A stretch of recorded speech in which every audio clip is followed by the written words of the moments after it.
turn the recording on. Is there anything that you want to do during the basically week of downtime? While there's the talk with Malygris and the prep for the ritual and all that stuff. Well, there's books on the dreams, and I'm fascinated by the idea of being able to go to the tower, control things, and not go mad like my ranting friend. All right. There's a couple things with regards to the ritual. The use of drugs, if that interests Zed at all. Shiver in the dream world will give you +2 versus enchantments, but -2 versus necromancies. It's a stimulant, so it will help you fend off things like sleep and charms and suggestions and stuff like that. But it's not as good against like fear and the actual physical effects of necromancies. So +2 to enchantments, -2 to necromancies. And then trance, conversely, gives you +2 versus necromancies and -2 versus enchantments, because you're kind of doping yourself a little bit. It's a depressant. So you're more susceptible to like sleep and charms. And you're able to kind of slough off the effects of like fear and any negative energy. So that's an option for all the people who are going to go through the ritual. Arthur imbibed in some trance at the beginning of the ritual. Yeah. I grabbed a number of vials out of the party treasure of trance. Because I think when you described it before, it sounded like, ooh, I better get that. I don't want to take a lot of drugs. No. And I'm not going to do like any physical effects on the characters in the dream world or anything like that. But it's just that one little effect will carry over into the dream world. All right. So those are the two? Yeah, it's more like a mechanical thing for you, for your character. Arthur was already good against mental effects and stuff like that, so he decided to go against the necromancies. So he took the trance. And the mental is will, right? Yeah, so that would be Shiver.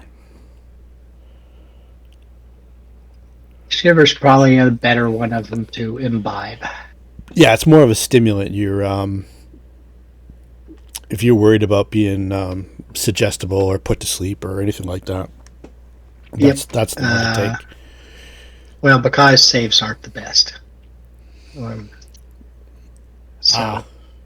Bakai will take anything you put in front of her. Exactly. Bakai does 2 hits of both. Yeah, she'll take one of each. If she can. Yeah, I'm good with if she does.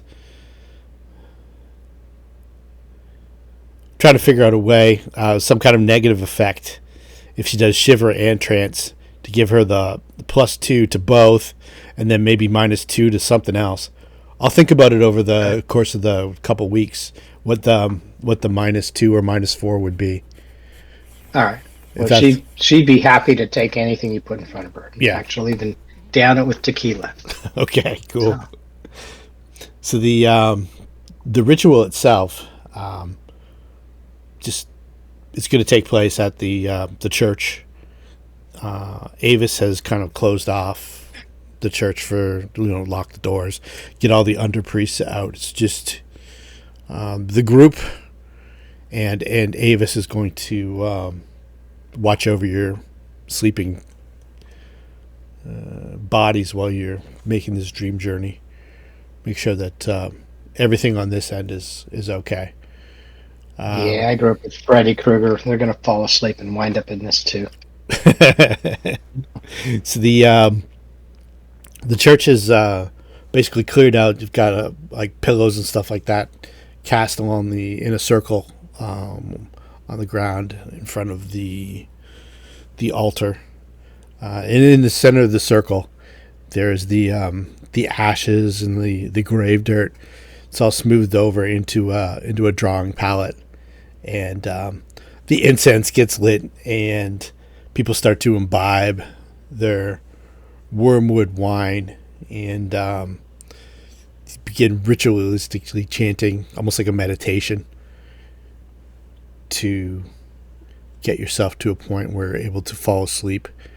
And one of the last things, you're one of the last ones that is awake. Did you take shiver, or did you? I think trance would be what I would take. Trance is the +2 versus the necromancies, -2 versus the enchantments.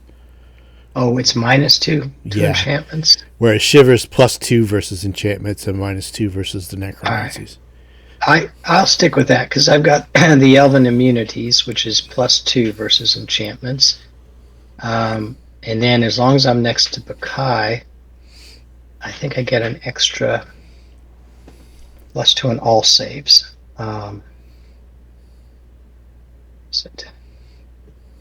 Okay, so you want like another 2 more? Yeah, here it is. Okay, shield +2 AC and save when within Eidolon's reach.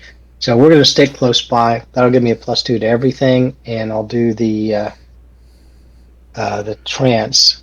Or what did I say? The shiver.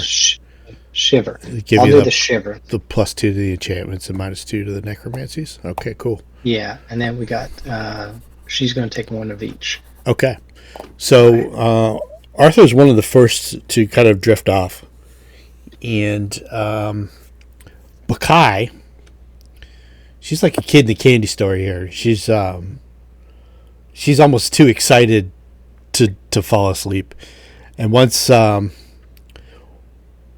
Zed gets to the point where he's kind of, where the meditation started to take hold, he's kind of drifting. That's when Bakai does the use magic device check, and Luna finishes her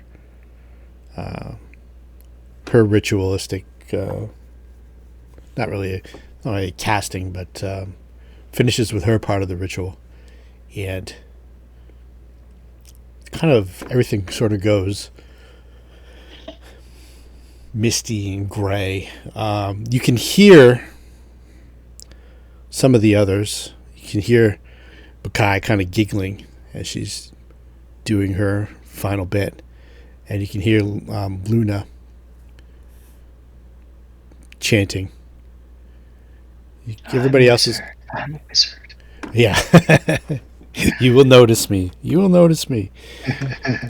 She, but Zed, even though he had the desire to stay close to Bakai, when Zed wakes, he finds himself sitting in a chair, staring out of a window, looking over a street, the misty alleys of Lankhmar, and this is going through your mind as you're sitting staring out the window. When age fell upon the world, and wonder went out of the minds of men, when grey cities reared to smoky skies tall towers grim and ugly, in whose shadow none might dream of the sun or of spring's flowering meads, when learning stripped earth of her mantle of beauty, and poets sang no more save of twisted phantoms seen with bleared and inward-looking eyes, when these things had come to pass, and childish hopes had gone away forever, there was a man who traveled out of life on a quest into the spaces whither the world's dreams had fled. Of the name and abode of this man but little is written, for they were of the waking world only. Yet it is said that both were obscure. It is enough to know that he dwelt in a city of high walls where sterile twilight reigned, and that he toiled all day among shadow and turmoil, coming home at evening to a room whose window opened not to the fields and groves but on a dim court, where other windows stared in dull despair.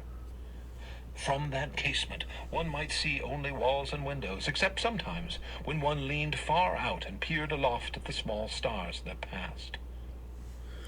So as that comes to mind, Zed kind of looks up to the sky, and there are no stars. It's just mist. It's like a dull, gray, heavy fog that you can tell that it's nighttime in your dream. But the fog almost carries the light from the lanterns that are interspersed along this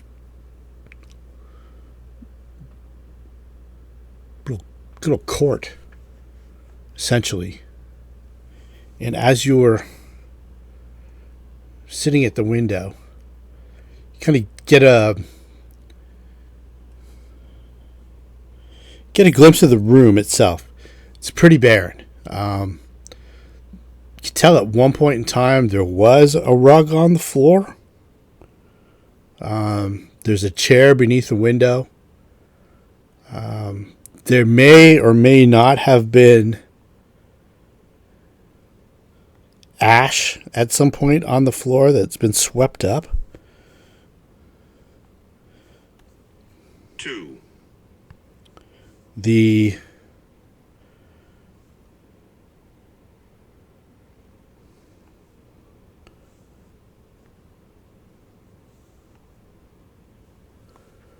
Just the streets itself are just,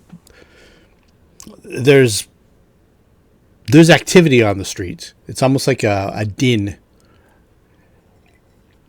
but it's not actually on this street. The street nearby.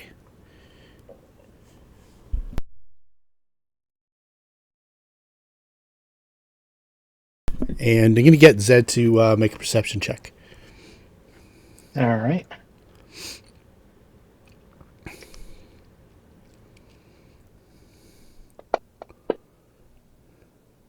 Huh. Wow. Okay. That's the highest roll I've ever had for it. Okay, so Zed notices two things at once. Well, actually, three things. You notice that the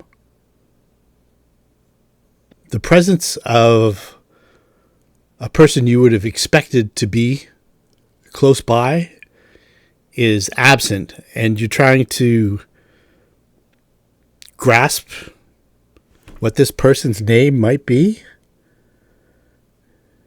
It's just beyond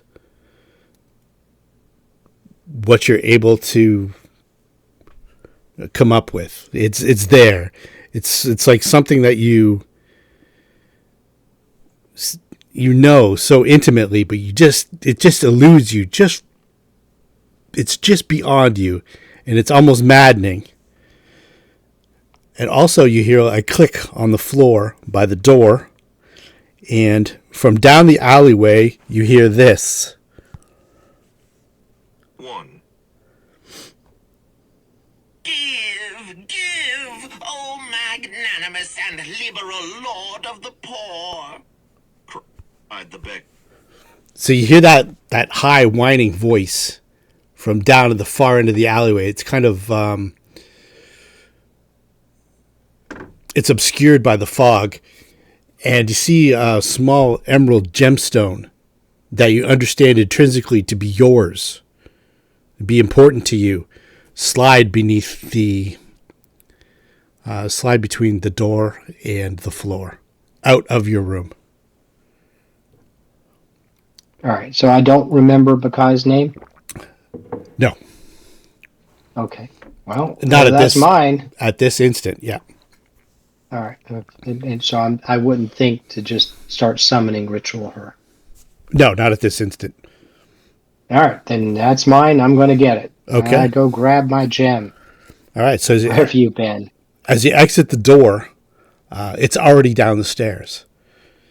And I'm not thinking about my starry little familiar either, right? This is your starry little familiar. Oh. Yeah. Hey. Yeah, this I don't know what in your description of it is, but this is definitely your dream embodiment of it. It's almost like an emerald gemstone in your dream. This is Where you your. been, buddy? So he clips down the stairs, and then there's several more flights of stairs. So as you kind of rush out, you can't quite catch up to it. And I'll just play the beginning of this. And you can kind of hear this in the distance as you're kind of searching the alley in the... Avusul Wuthakwan, the richest and most avaricious moneylender in all Comorium, and by that token, in the whole of Hyperborea, was startled from his train of reverie by the sharp, eerie, cicada-like voice. He eyed the supplicant with acidulous disfavor. His meditations, as he walked homeward that evening, had been splendidly replete with the shining of costly metals, with coins and ingots and gold work and argentry, and the flaming or sparkling of many-tinted gems in rills, rivers, and cascades, all flowing toward the coffers of Avusul Wuthakwan. Now the vision had flown, and this untimely and obstreperous voice was imploring for alms. "I have nothing for you." His tones were like the grating of a shut clasp. Only 2 pazors, O generous one, and I will prophesy. Avusul Wuthakwan gave the beggar a second glance. He had never seen so disreputable a specimen of the mendicant class in all his wayfarings through Comorium. The man was preposterously old, and his mummy-brown skin, wherever visible, was webbed with wrinkles that were like the heavy weaving of some giant jungle spider. His rags were no less than fabulous, and the beard that hung down and mingled with them was hoary as the moss of a primeval juniper. "I do not require your prophecies." 1 pazor, then? "No." The eyes of the beggar became evil and malignant in their hollow sockets, like the heads of 2 poisonous little pit vipers in their holes. "Then, O Avusul Wuthakwan," he hissed, "I will prophesy gratis. Hearken to your weird. The godless and exceeding love which you bear to all material things, and your lust therefore, shall lead you on a strange quest, and bring you to a doom whereof the stars and the sun will alike be ignorant. The hidden opulence of earth shall allure you and ensnare you, and earth itself shall devour you at the last." "Begone," said Avusul Wuthakwan. "The weird is more than a trifle cryptic in its earlier clauses, and the final clause is somewhat platitudinous. I do not need a beggar to tell me the common fate of mortality." So as Zed's searching around for this gem that he knows intrinsically to be his own, he hears the conversation between the beggar and somewhat wealthily dressed man. And you can kind of see them in the distance in the mist. You can make out the details kind of just veiled over ever so slightly. And then you can see the emerald scooting along the ground towards them, towards the where the alley comes to or the court comes to an end and goes to a T intersection. All right. I think this is the story you gave me about a year ago or so to listen to. Yeah. Yeah. All right. I'll scurry over as quickly as I can, trying to get ahead of the gem. Okay. So as you get to the corner where the beggar was pleading... Mendicant, remember. Yes, the mendicant class. Mendicant. You don't hear that word enough. It was in Gru cartoons, comic books. Yep. Love the word. Yep. Anyway. Clark Ashton Smith was a genius. Yes. When you get to that corner, the merchant or the money lender and the beggar have both moved on. The merchant to the north, the beggar to the south. The emerald. Which way is the gem going? Oh. Seems to be going north. But you look at the wall above where the beggar was basically squatting. and there is painted on the brick in white paint that's faded. It says "Dim Court," and as you look back, you can see a little light in an open window at the end of this dim court. If you consult your Lankhmar map. Yeah, I think I looked at that last time. Yeah. I saw where Dim Court is. Yeah, it's a dim lane. So right there. And dim court is where the pointer points to. I just see the line. Yep, so the... Oh, I see the pointer now. I have to just zoom into it. Got it. All right, so that's the apartment. My apartment is not there. It's no, a your bit north apartment of is, there. yeah, so the apartment's right there. That's where the open window is. That Okay. has eluded you for so long. And your apartment is way up here, north of the Street of the Thinkers.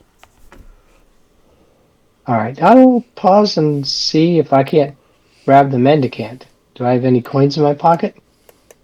The mendicant has gone to the south. Are you going to follow him, or are you going to follow the gem?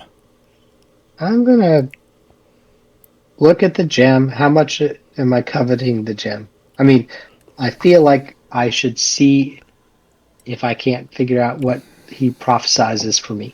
Okay. So when you look and you see that the mendicant has left his little cup sitting from where he was seated, and he's left it just sitting right there.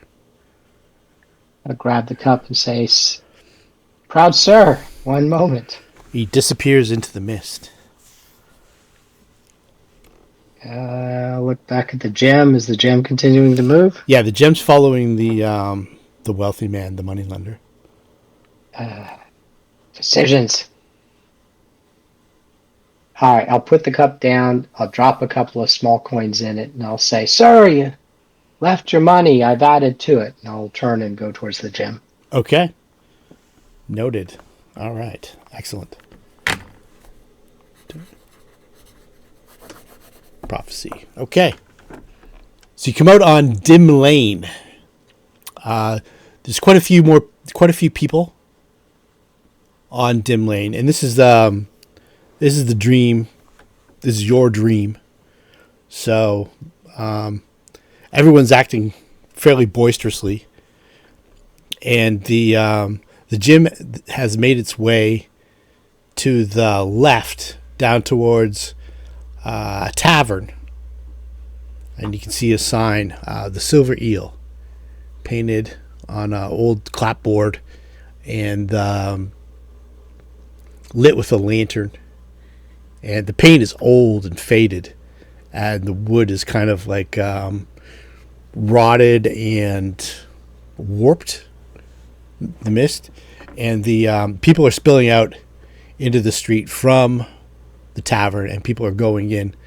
And the gem has stopped in front of the Silver Eel Tavern, but the moneylender has continued on towards Cheap Street. And as of this instant, no one seems to have noticed the gem other than you. I'll go and scoop it. Okay. And I know in my mind the Silver Eel is somewhere we frequented. I have no idea, nor do I care about the moneylender. Okay, so the moneylender makes a turn onto Cheap Street and is gone. So you stoop down and you gather up the emerald, which now takes whatever form it normally takes in the waking world for you. Ah, excellent. And you look inside the Silver Eel, the window, and inside you see seated at a table looks like a man in a dark hood. He's got he's small. He's maybe like 5'4", 5'5". He's a little stocky. And he's playing at dice with another man who's even smaller than him, who's got his hood down, and he's got straight dark hair and like darkish skin, and he's got this real rakish look to him. And over his shoulder stands a large warrior from the north. And beyond that, dancing in the corner, is a red-headed slave girl that you're quite certain looks familiar.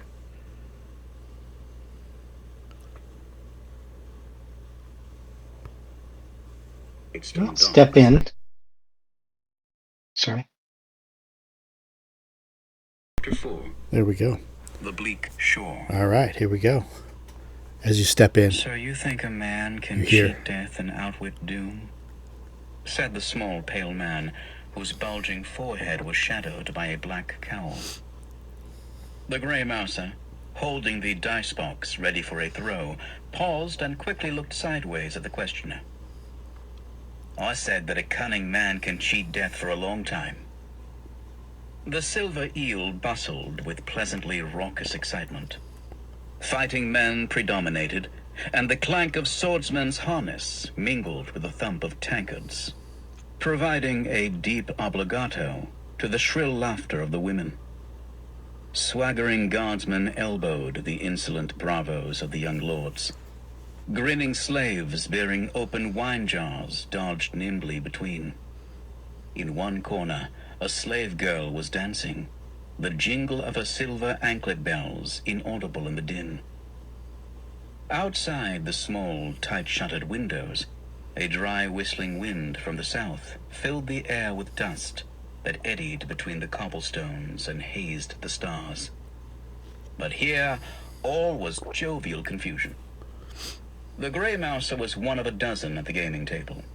He was dressed all in grey, jerkin, silken shirt, and mousekin cap, but his dark flashing eyes and cryptic smile made him seem more alive than any of the others, save for the huge, copper-haired barbarian next to him, who laughed immoderately and drank tankards of the sour wine of Lankhmar as if it were beer.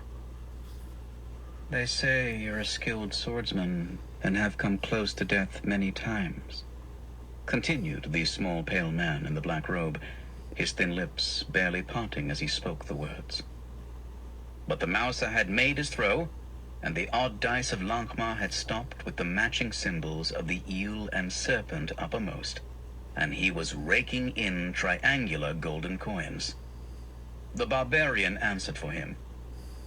Yes, the grey one handles a sword daintily enough, almost as well as myself. He's also a great cheat at dice. Are you then Fafford? Asked the other. And do you, too, truly think a man can cheat death, be he ever so cunning a cheat at dice? The barbarian showed his white teeth in a grin, and peered puzzledly at the small pale man, whose somber appearance and manner contrasted so strangely with the revelers thronging the low-ceilinged tavern, fumy with wine. You guessed right again, he said in a bantering tone. I am Fafford, a northerner, ready to pit my wits against any doom. He nudged his companion. Look, Mouser, what do you think of this little black-coated mouse who sneaked in through a crack in the floor and wants to talk with you and me about death? The man in black did not seem to notice the jesting insult. Again his bloodless lips hardly moved, yet his words were unaffected by the surrounding clamor, and impinged on the ears of Fafford and the grey mouser with peculiar clarity. It is said you two came close to death in the forbidden city of the Black Idols, and in the stone trap of Angarnji, and on the misty island in the Sea of Monsters. It is also said that you have walked with doom on the cold waste, and through the mazes of Clash. But who may be sure of these things and whether death and doom were truly near? Who knows but what you are both braggarts, who have boasted once too often? Now I have heard tell that death sometimes calls to a man in a voice only he can hear. Then he must rise and leave his friends, and go to whatever place death shall bid him, and there meet his doom. Has death ever called to you in such a fashion? Fafhrd might have laughed, but did not. The mouser had a witty rejoinder on the tip of his tongue, but instead he heard himself saying, "In what words might death call?" "That would depend," said the small man. "He might look at two such as you and say, 'The bleak shore.' Nothing more than that. The bleak shore. And when he said it 3 times, you would have to go." This time, Fafhrd tried to laugh, but the laugh never came. Both of them could only meet the gaze of the small man with the white, bulging forehead stare stupidly into his cold, cavernous eyes. Around them, the tavern roared with mirth at some jest. A drunken guardsman was bellowing a song. The gamblers called impatiently to the mouser to stake his next wager. A giggling woman in red and gold stumbled past the small pale man, almost brushing away the black cowl that covered his pate. But he did not move, and Fafhrd and the grey mouser continued to stare, fascinatedly, helplessly, into his chill black eyes, which now seemed to them twin tunnels leading into a far and evil distance. Something deeper than fear gripped them in iron paralysis. The tavern became faint and soundless, as if viewed through many thicknesses of glass. They saw only the eyes, and what lay beyond the eyes, something desolate, dreary, and deadly. "The bleak shore," he repeated. Then those in the tavern saw Fafhrd and the grey mouser rise, and without sign or word of leave-taking, walked together to the low oaken door. A guardsman cursed as the huge northerner blindly shoved him out of the way. There were a few shouted questions and mocking comments. The mouser had been winning, but these were quickly hushed, for all perceived something strange and alien in the manner of the two. Of the small, pale, black-robed man, none took notice. They saw the door open. They heard the dry moaning of the wind and a hollow flapping that probably came from the awnings. They saw an eddy of dust swirl up from the threshold. Then the door was closed, and Fafhrd and the mouser were gone. So, as the small man who uttered the words, "the bleak shore," the last time,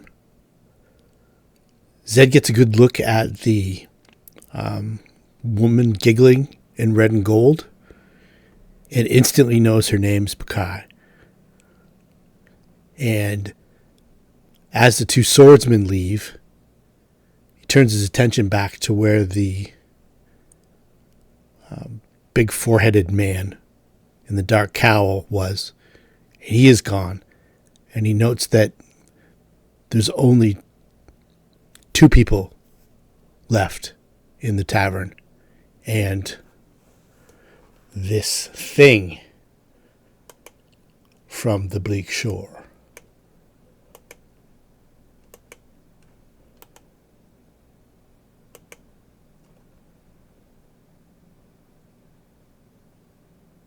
Guessing he's nobody I've seen around town. No. Yeah. This guy is about 6.5 feet tall. Definitely humanoid in appearance. Very reptilian in appearance. And instead of hands, his body or his arms end in large hooks. And you instantly feel a connection with Pakai. I'll show you the map.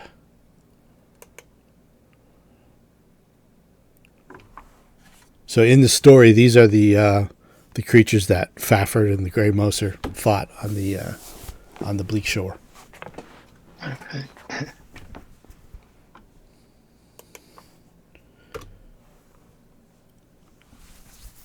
This is you guys did witness this scene, and it probably had an effect on Zed's subconscious mind.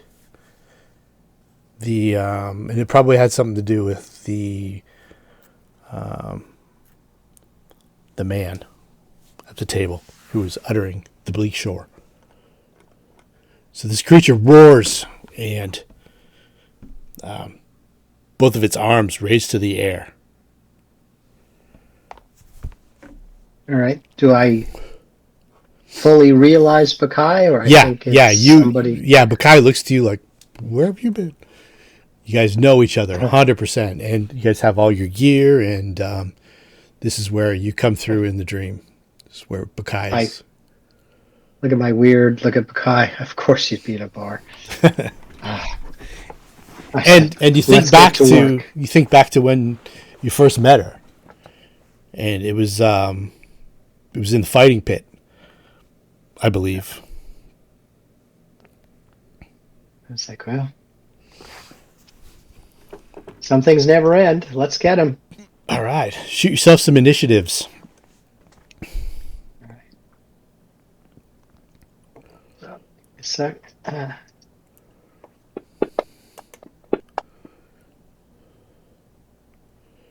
All right. Bakai is the first to act. yeah. Does Bakai think this is a magical creature of some sort, or this is a? I didn't even give it. It's definitely a magical creature. all right? And she'll invoke the sheath as she pulls out her sword. Okay. +1. Okay. Cool. And she'll dance her way around to it. All right. Should I take a swing? Yeah, absolutely. All right. Oh, critical hit. She says, "Some things never get old." She plunges it as deep as she can. Oh, and then clicks away. Oh, add 1 to that because the +1. So okay. nothing matters. So it's kind of like a hard, scaly, almost like plates, and it's not a mortal blow, but you can tell that it injured it really badly. Zed. All right. I will take the opportunity. 5, 10, 15, 20. Move over here. And, this is into combat, so that would be a minus, wouldn't it? We're going to try and... Actually, you know what? We're going to come up behind Bakai, and we're going to cast shield on her. Okay.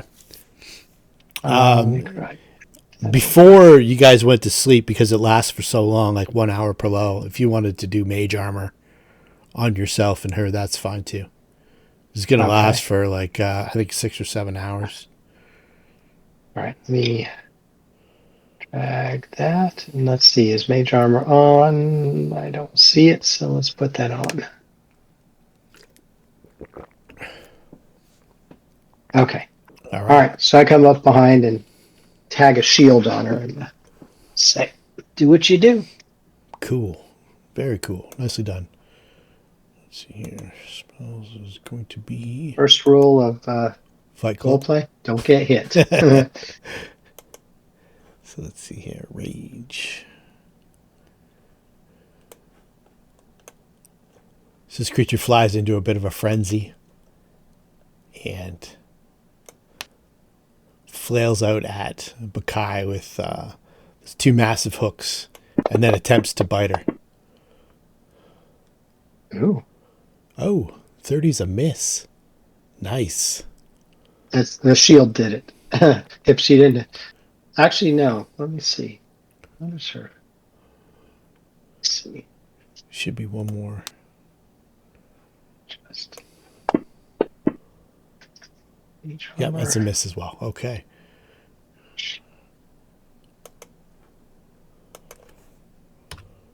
Yeah, it probably is because mage armor is +4, and Oh, her effective with the shield is 35. oh, So nice. I just put it in Hero Lab with those two conditions. Yep. All So right. the gladiator lizard's going to need 20s to hit, which is good. Yeah. All right, back to Bakai. Kai laughs. She spins around, tries to plant it in another area. Another She's +1 on top of that. yeah. She's giggling. Actually, I should have remember been these days. +2 because it was a critical hit. So I'll add 2 on this one. Okay. She says, I remember the days. I enjoyed fighting these. She doesn't mean the specific monster, just anything she didn't like. In general, yeah. Yeah. And, let's see. All right, she's done. Okay. Just looking at my stuff, and I'm thinking I don't really have anything to give her. So I will. Sometimes I get my characters between games. Excellent. I will give her combat advice. Okay. Which is a feat that means her next attack gets +2. Okay, cool. All right. And that's it. All right, let's see here.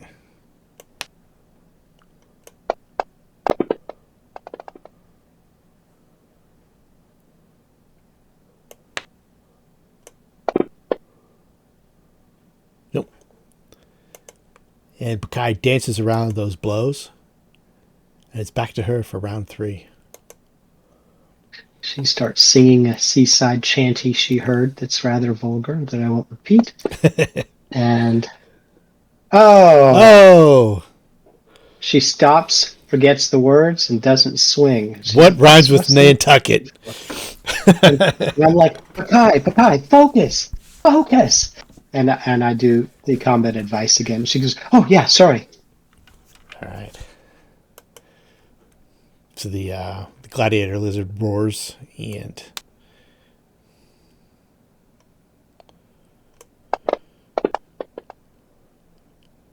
nope. And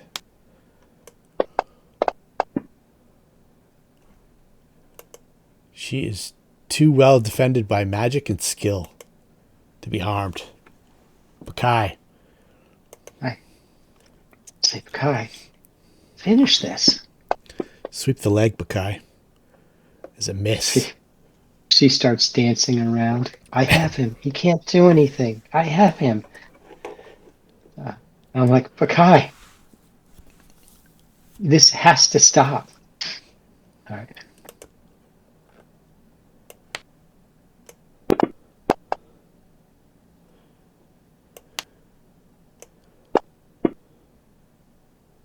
Oh, closer. Yeah. If she didn't have shield up, it would have done it.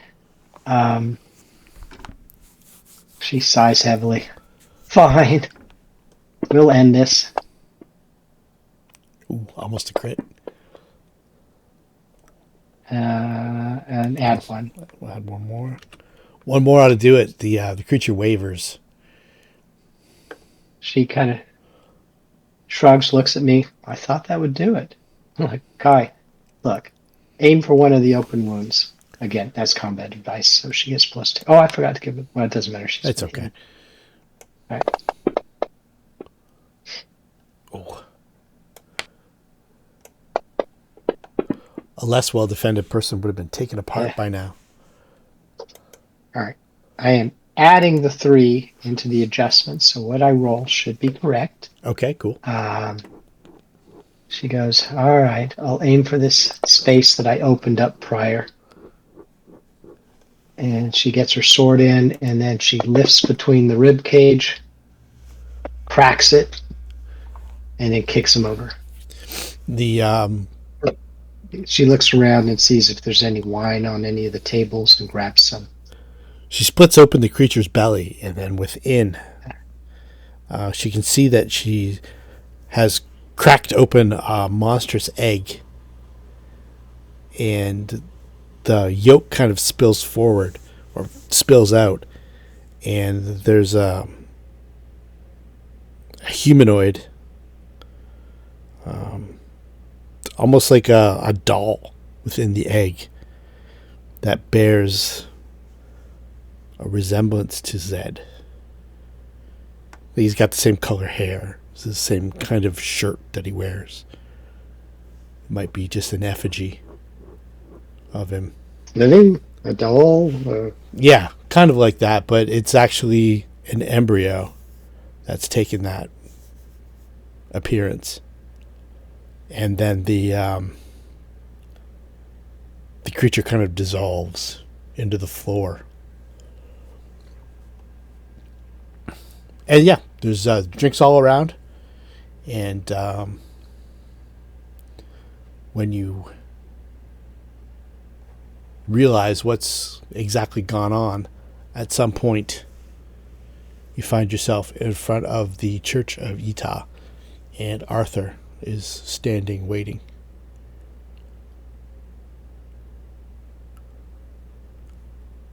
Does Bakai still have wine in her hand? Oh yeah, she has whatever she wanted to bring. Oh, well, she would have had a chalice and a bottle. She raises the chalice at him and goes, "Good to see you." Has a drink and turns away, and I'll look at him. And the bottle resembles the bottle of wormwood wine that you guys imbibe for the ritual. Okay. And the chalice is the glass that you guys were drinking out of. And she has the she's got the key in her hand, and she's kind of holding it out, waiting for Luna to come and take it. It's kind of like the end of the ritual, where the dreams kind of spilling into one another.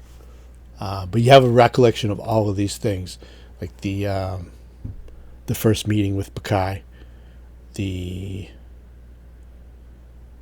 weird moving towards the sounds of what you dreamt about the first night that it appeared, and the room, the window. You've got a specific memory in your mind of where you could find that room. Excellent. Well, I'll be making a trip there at some point. Maybe finding if it's for rent.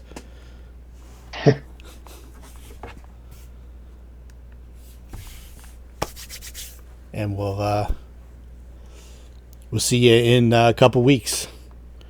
Yep. All right.